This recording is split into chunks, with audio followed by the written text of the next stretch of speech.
Ma fiancée a annulé notre mariage par SMS. J'ai répondu, mes condoléances. Puis j'ai transféré son message à ses parents, qui avaient tout payé. 1 heure plus tard, son père m'appelait d'urgence.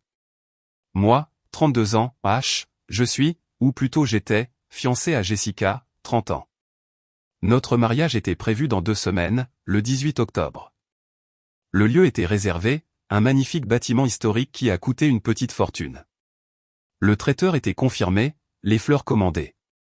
Sa robe, une création sur mesure en dentelle et ce que je comprends maintenant être de l'arrogance pure et simple, était payé et attendait sa grande première.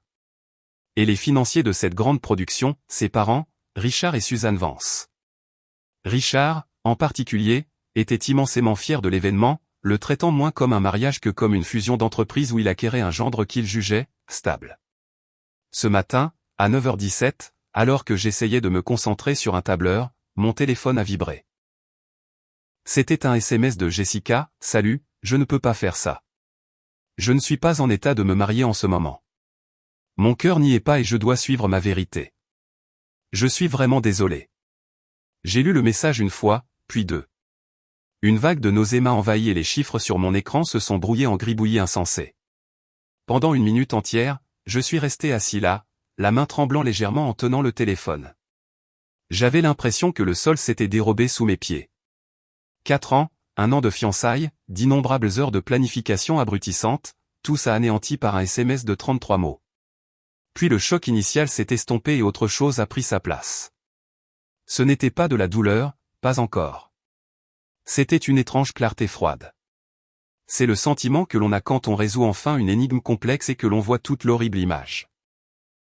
Toutes les petites bizarreries des derniers mois, les soirées tardives qu'elle prétendait passer avec des amis, l'amitié soudaine et intense avec un gourou du bien-être nommé Joseph, la façon dont elle orientait son téléphone loin de moi, tout s'est soudainement emboîté en un alignement parfait et horrifiant. Mes doigts étaient maladroits, mais ils ont bougé.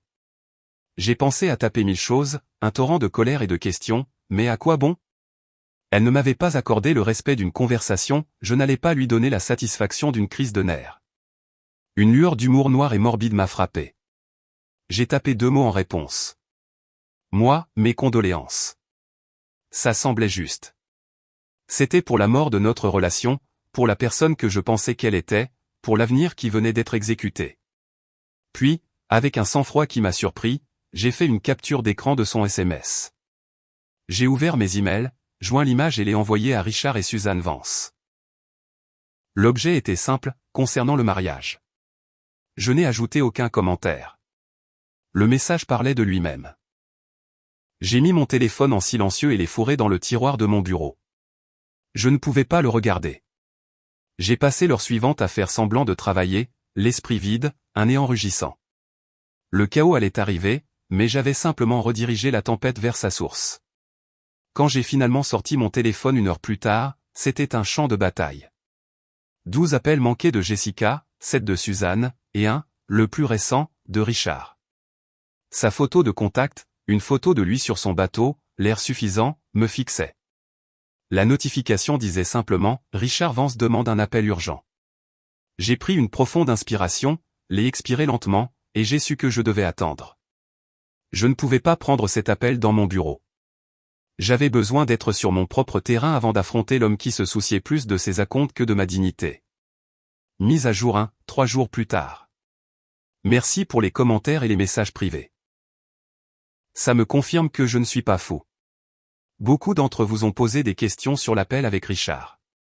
J'ai attendu d'être rentré chez moi ce soir-là, après m'être donné des heures pour laisser l'adrénaline retomber et penser clairement. J'avais besoin de chaque once de sang-froid que je pouvais rassembler. Je me suis versé un whisky et j'ai composé le numéro. Il a décroché avant la fin de la première sonnerie. Thomas. A-t-il aboyé?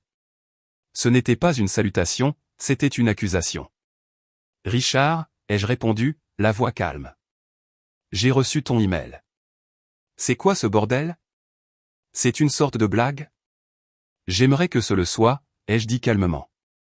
J'ai reçu ce message de Jessica à 9h17. C'est tout ce que je sais. Il y a eu un son étouffé, puis la voix perçante de Suzanne est sortie du haut-parleur. Thomas, chéri, de quoi parle-t-il? Jessica a dit que vous aviez eu une petite prise de bec. Elle a juste pris peur, toutes les fiancées passent par là. C'est toi le plus stable, Thomas. Tu dois arranger ça. Tu dois arranger ça. La phrase a résonné dans ma tête. L'audace pure et simple. Moi, le destinataire du SMS de rupture, j'étais maintenant chargé de jouer le concierge émotionnel de leur catastrophe sociale. Suzanne, ai-je dit, un froid distinct entrant dans ma voix, une prise de bec, c'est une dispute pour savoir où dîner. Ceci était une rupture. Votre fille a mis fin à nos fiançailles. Il n'y a rien à arranger pour moi. Richard a repris la parole, sa voix un grognement sourd de fureur contenue. Nous avons plus de 150 000 $ engloutis dans cet événement, Thomas. 150 000 $. Le lieu n'est pas remboursable. Le traiteur a une clause d'annulation qui va nous vider. Ce n'est pas une simple peur qu'on peut balayer d'un revers de la main. La conversation tournait entièrement autour de l'argent, des contrats, de l'embarras social. Pas un seul « est-ce que ça va ?» pas la moindre trace de sympathie. Je n'étais qu'un composant défectueux dans leur machine élaborée. On dirait que c'est une conversation que vous devez avoir avec votre fille, ai-je déclaré. C'est elle qui a rompu l'accord avec moi, et par extension, avec vous. Avant qu'il ne puisse déverser une autre salve de reproches, mon autre ligne a sonné. C'était Jessica. Une vague de colère, chaude et vive, a finalement percé mon calme. Je dois y aller, ai-je dit. Et j'ai raccroché au nez d'Evance. J'ai fixé le nom de Jessica sur l'écran et j'ai appuyé sur « Ignorer », si fort que j'ai cru que l'écran allait se fissurer. Un instant plus tard, les SMS ont commencé, « Tu as tout dit à mes parents ? Tu es passé dans mon dos et tu as essayé de les monter contre moi. Tu sais comment est mon père. C'est exactement pour ça que je ne pouvais pas t'épouser. Tu es si manipulateur et vindicatif. Tu dois les appeler tout de suite et leur dire que tu as surréagi et que nous sommes en train de régler ça. Mon père menace de me couper les vivres. C'est de ta faute. C'était à couper le souffle. L'abdication complète et totale de toute responsabilité. Je n'ai pas répondu. Je suis allé dans mon bureau. Sur le coin de la table, il y avait une lourde boîte en bois poli. À l'intérieur, nichée dans du velours, se trouvait la montre chronographe sur mesure que j'avais achetée pour Richard.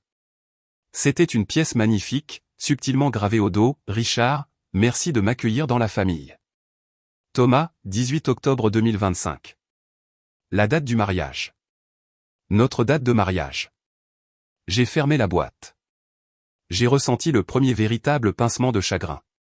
Pas pour la Jessica qui a envoyé ce SMS, mais pour la femme que je pensais épouser, pour la famille que je pensais rejoindre, pour l'avenir qui n'était plus qu'un fantôme. J'ai passé les jours suivants dans le brouillard, annulant méthodiquement mes arrangements, informant ma famille et essayant de garder la tête hors de l'eau. Le vrai problème, je l'apprendrai bientôt, ne faisait que commencer. Mise à jour 2.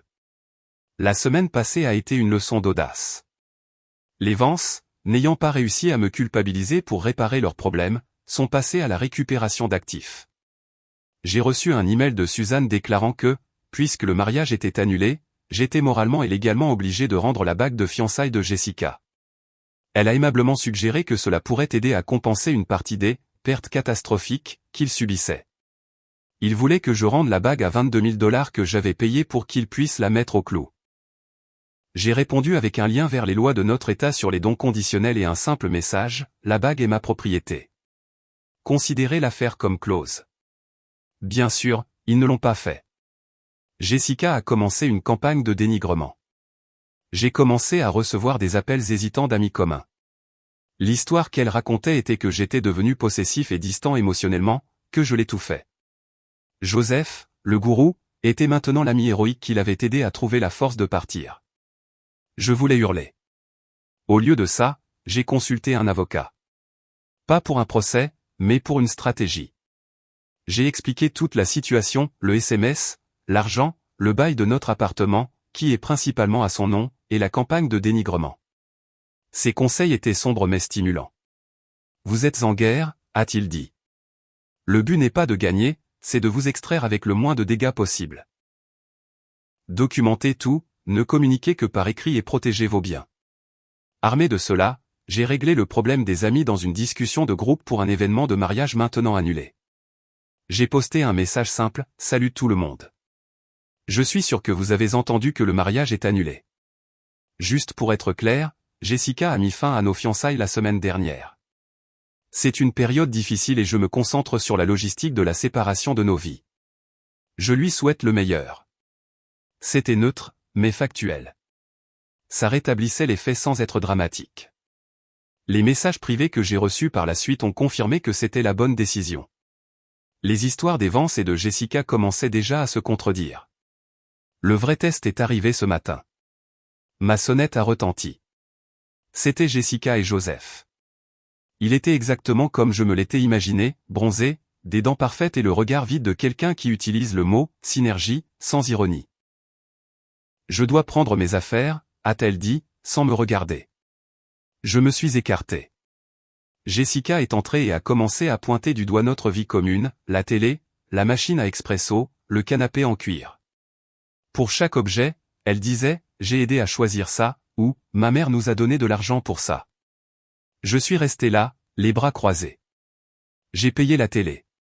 La machine à expresso était un cadeau de mon frère. Ta mère nous a donné $500 pour le canapé. Tu peux l'avoir si tu me donnes les $2500 que j'ai payés pour le reste. Son visage s'est crispé. Le style de vie dont elle profitait, réalisait-elle, était celui que j'avais financé. Puis ses yeux se sont posés sur la boîte de la montre sur mon bureau. Oh, bien, dit-elle, sa voix dégoulinante de fausse douceur. Tu allais donner ça à papa. Je vais la lui apporter, ça pourrait arranger les choses.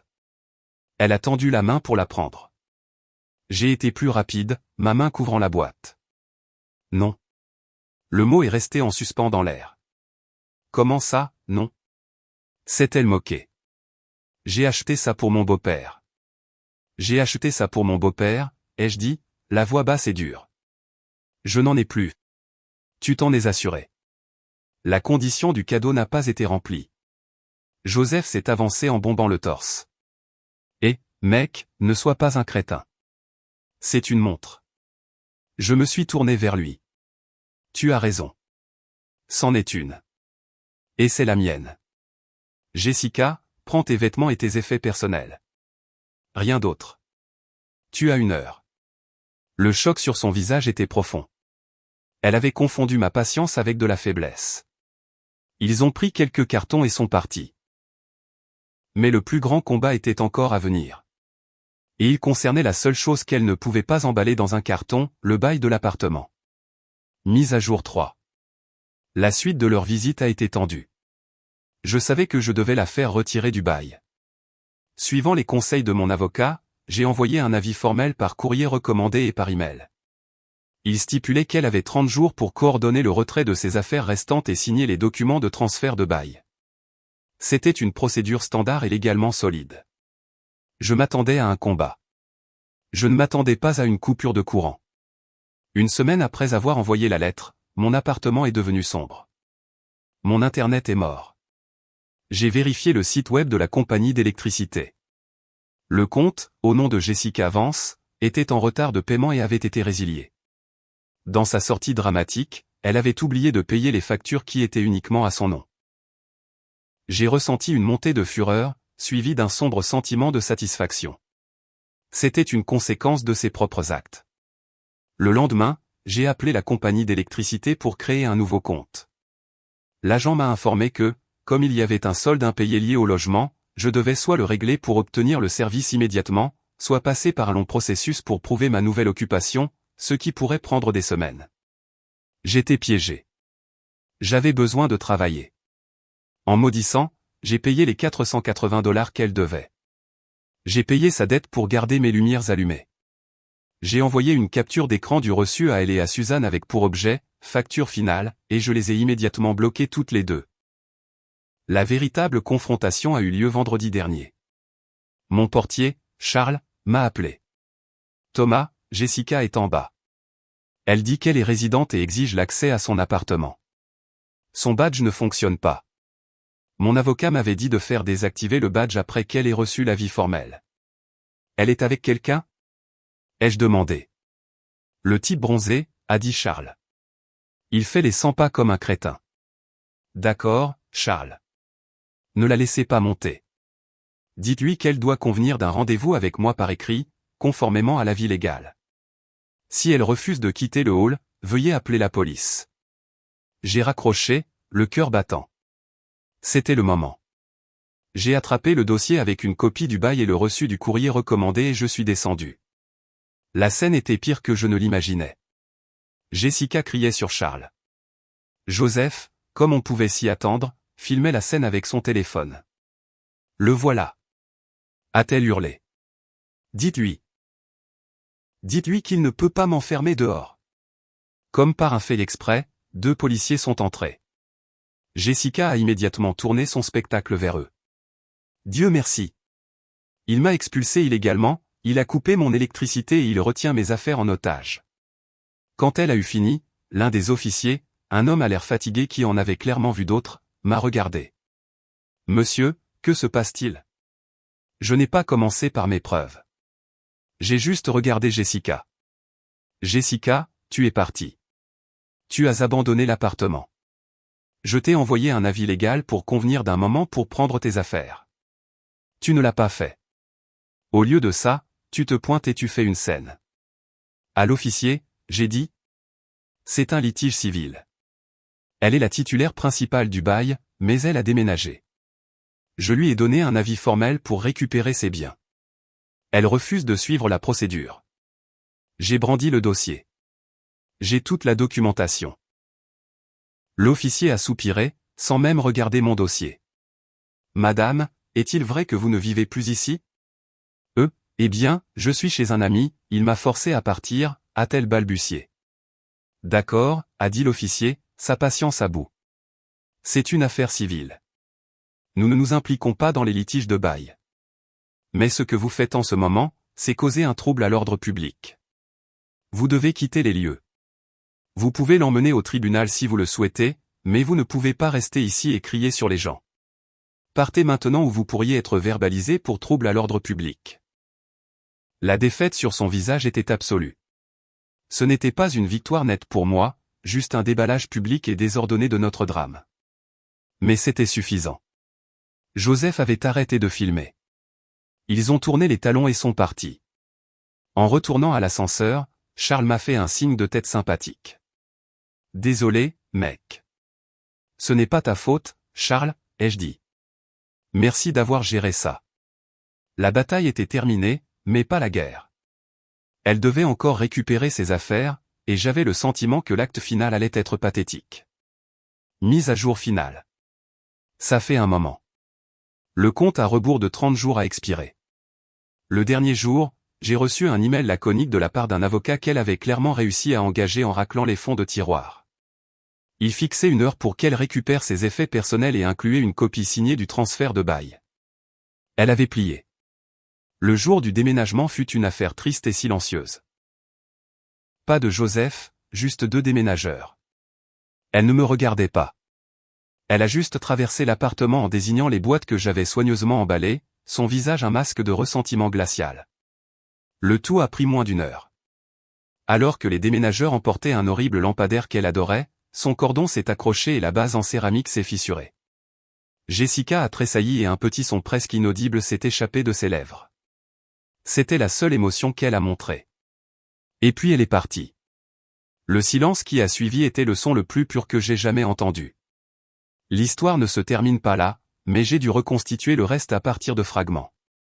Il n'y avait pas de source unique, pas de rapport de renseignement satisfaisant. La vie n'est pas si simple. J'ai appris par un ami commun qui travaille dans l'événementiel que Richard Vance était entré dans une fureur noire, appelant chaque fournisseur, menaçant de poursuites et de mauvaises critiques. Mais les contrats sont les contrats. L'ami a estimé leur perte à bien plus de $100 000. La perte principale, cependant, n'était pas financière. C'était l'humiliation. J'ai croisé une autre vieille amie à l'épicerie. C'était gênant, mais après quelques minutes, elle m'a dit avec hésitation que Jessica et Joseph avaient eu une rupture publique massive. La rumeur disait qu'une fois le soutien financier de son père coupé, l'intérêt de Joseph pour son « énergie vibratoire » avait chuté. Il était parti en moins d'1 mois. La dernière pièce est venue d'un email venimeux que Suzanne m'a envoyé après que je lui ai transféré la dernière facture de service public payée. C'était une tirade décousue et pleine de reproches qui, entre les lignes, dépeignait une famille en pleine tourmente, un mari furieux, une fille désemparée, et elle au milieu, me blâmant pour tout le désastre. Quant à moi, je vais bien. Le premier mois a été consacré à la colère et à la logistique. Le second, à surmonter le deuil. Pas pour Jessica, mais pour le mensonge que j'avais vécu. J'ai pleuré l'imbécile que j'avais été. Certaines nuits, l'audace pure et simple de sa trahison me frappe encore, et je ressens cette vieille colère brûlante. Mais ensuite, je me réveille dans mon appartement calme, un appartement qui est maintenant vraiment le mien, et je ressens un profond sentiment de paix. J'ai vendu la bague de fiançailles. J'ai utilisé l'argent pour rembourser les dernières dettes liées au mariage que j'avais contracté et j'ai mis le reste de côté. C'était comme fermer un mauvais compte. Et la montre, le chronographe sur mesure pour Richard? Elle est toujours dans sa boîte, rangée dans mon coffre-fort. Pendant un moment, j'ai pensé à la vendre, mais je ne l'ai pas fait. Ce n'est pas un trophée. C'est juste un rappel. Un rappel que mon instinct essayait de me dire quelque chose depuis des mois. Un rappel que ma réponse calme et méthodique n'était pas une question de vengeance, mais de survie. C'est un monument à la balle la plus chère que j'ai jamais esquivée. Merci à tous de m'avoir écouté. Il est temps de me déconnecter et d'aller vivre la vie qui m'attend réellement.